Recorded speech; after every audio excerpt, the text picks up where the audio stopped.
सत्संग से सोधी आवे, नहीं जीव 84 में जावे। सत्संग से सोधी आवे, नहीं जीव 84 में जावे।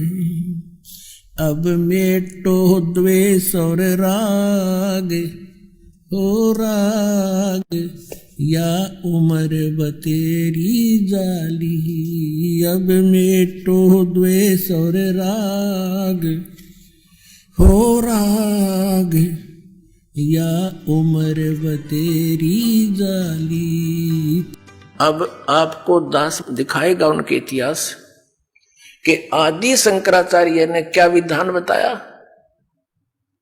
उआबाई, उआबाई बोलते हैं जो किसी का सिर पैर नहीं हो।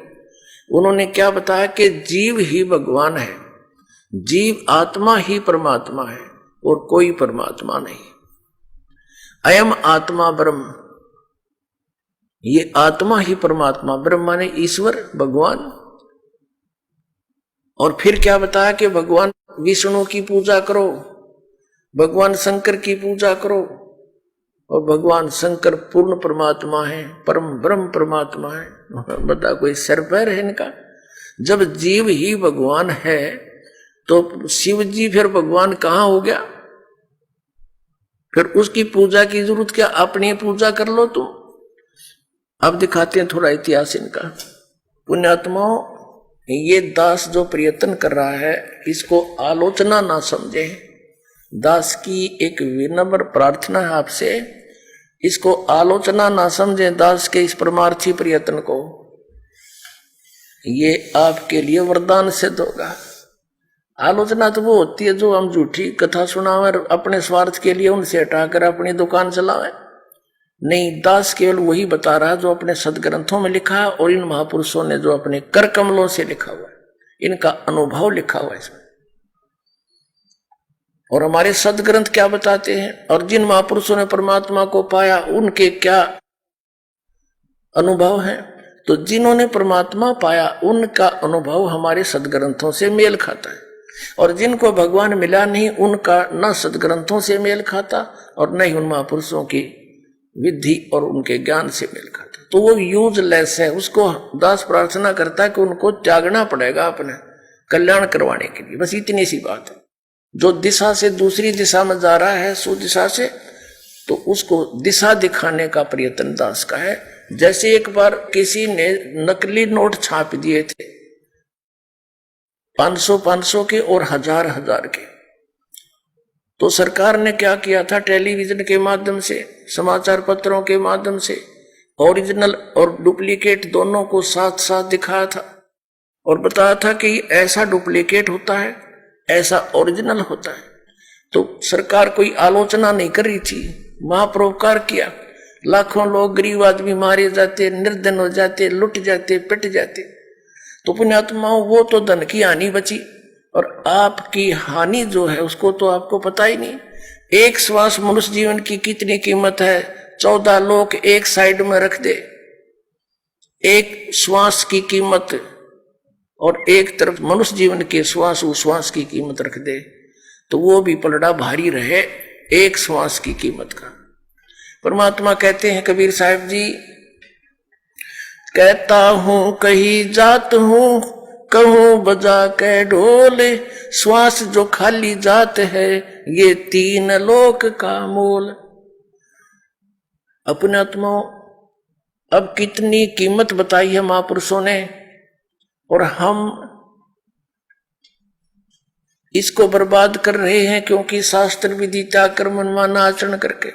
तो इन हमारे धर्म गुरुओं ने हमारे साथ एक ये बहुत बड़ा अन्याय कर रखा है, एक धोखा कर दिया। हम इनको शिक्षित विद्वान मानते थे क्योंकि ये संस्कृत भाषा पढ़ा करते थे, संस्कृत भाषा में बोलते थे।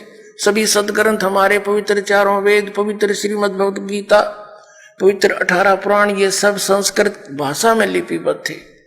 और हमारे पूर्वज और हम यही सोचा करते थे ये महाविद्वान है, संस्कृत भाषा धारावाहिक बोलते हैं, इन्होंने सदग्रंथों को सही जाना है और वही बता रहे हैं जो सदग्रंथों में विद्यमान है। तो नो प्रॉब्लम, नो डाउट, निसंदेह होकर हम लगे हुए थे, निरसंशय होकर के। 600 वर्ष पहले परमात्मा आए, स्वयं कबीर परमेश्वर, वो परम अक्षर ब्रह्म, एक धानक रूप में, दुल्हा रूप में सह शरीर आए थे, एक बालक का रूप धारण किया, कमल के फूल पर विराजमान हुए। वहां से एक नीरू नामक दुल्हा उठा ले गया जो निसंतान था, या लीला थी मालिक की पूर्व निर्धारित। वहां फिर दुल्हे के घर पर पलने की लीला होने से, वैसे तो सबके पालक हैं, वहां क्या पले थे, अपने लिए दूध भी सतलोक से मंगाया था एक कुंवारी गाय के अंदर। यहाँ का तो परमात्मा के इस कंगाल लोक का के खाऊं मैं। कुंवारी गाय का दूध पिया परमात्मा ने, कुंवारी गाय ने दूध दिया जब तक वो रहे। तो कहने का भाव ये है दास का कि उन्होंने 600 वर्ष पहले आकर बताया था कि कौन सी साधना ठीक है, कौन सी गलत है, और आपके धर्मगुरु आपको मिसगाइड किए हुए हैं, ये साधना गलत बता रहे हैं। हमारे धर्मगुरु क्या बताते थे कि इन श्री विष्णु श्री शिव जी की पूजा करो, ब्रह्मा जी को तो ये पूजने से मना ही करते रहे, और देवी देवताओं दुर्गा की पूजा करो, तीर्थ व्रतों पर भ्रमण करो। तो परमात्मा कहा करते थे, गुण तीनों की भक्ति में ये भूल पड़ो संसार, कह कबीर निज नाम बिना कैसे उतरो पार। तीन देव की जो करते भक्ति, उनकी कदे ना होवे मुक्ति। ये 600 वर्ष पहले कहा करते भगवान। तो उस समय इन हमारे धर्म गुरुओं ने, हिंदू धर्म के धर्म गुरुओं ने उस परमेश्वर का घोर विरोध करवा दिया, जनता को भ्रमित करके कि ये के जाने दुल्हा धानक वेदों और सदग्रंथों और गीता और पुराणों के बारे में ये मिसगाइड कर रहा, झूठा है, कपटी है, ये ब्रह्मा विष्णु महेश की पूजा को मना करता है। परमात्मा कहा करते थे कि अब मैं तुमसे कहूं चिताई, दिरदेवन की उत्पत्ति भाई। मां अष्टंगी पिता निरंजन, ये जमदारुण वंशन अंजन। पहले कीन निरंजन राई, पीछे से माया उपजाई। माया रूप देख अति शोभा, देव निरंजन तन मन लोभा। धर्मराय किन्ने भोग विलासा, माया को रही तब आशा। तीन पुत्र अष्टंगी जाए, ब्रह्मा विष्णु शिव नाम धराए। 600 वर्ष पहले परमात्मा ने कहा था कि ब्रह्मा विष्णु महेश के माता पिता बताता हूं।